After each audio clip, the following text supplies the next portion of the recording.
F-35, the most advanced stealth fighter aircraft of the U.S. military, is getting on the nerves of taxpayers in the U.S.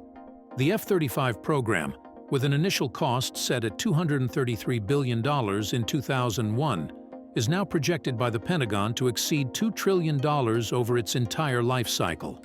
To curb the ever-mounting budget, the USAF is now resorting to reducing F-35 flight hours by 21%.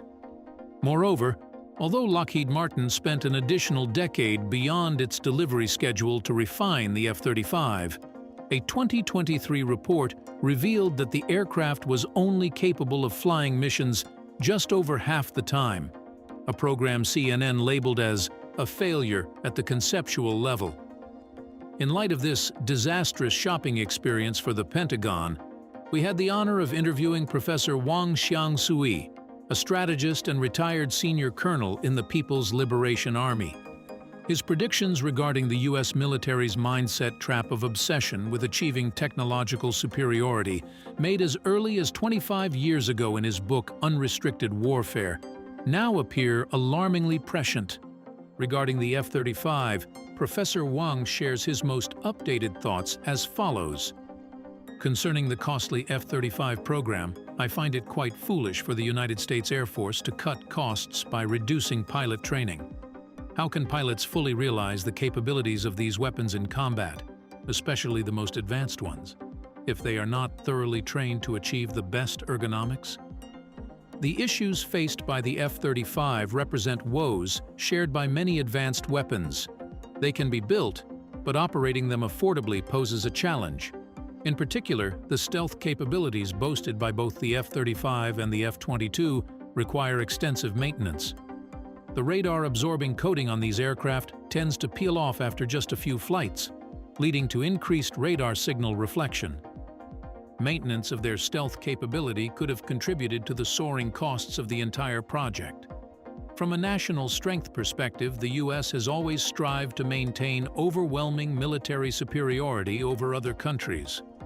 However, this goal comes at a significant cost, as it often leads to the pursuit of extreme performance in weapon equipment without consideration of the inevitable excessive costs. This mindset, as discussed in Unrestricted Warfare, is a continuation from the time the United States developed the B-2 stealth bomber. While the B-2 costs more than its weight in gold, does this guarantee invincibility? In reality, it does not.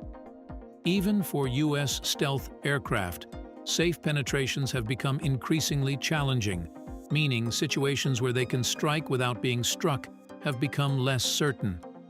We refer to the U.S. mindset as armor thinking, the strategy of fending off enemy attacks by continually thickening armor, without considering how the weight of that armor could crush the warrior or their mount.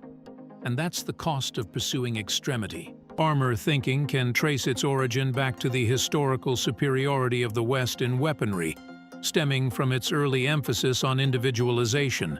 Throughout the evolution of the Chinese military, emphasis has consistently been placed on the importance of strategies and tactics over weaponry.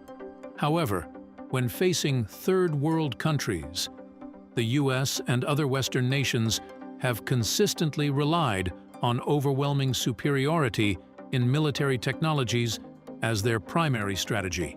Indeed, a dilemma the U.S. willingly plunges into due to its unrealistic desire for perpetual overwhelming technical superiority, a trap it sets for itself in an age of technological explosion.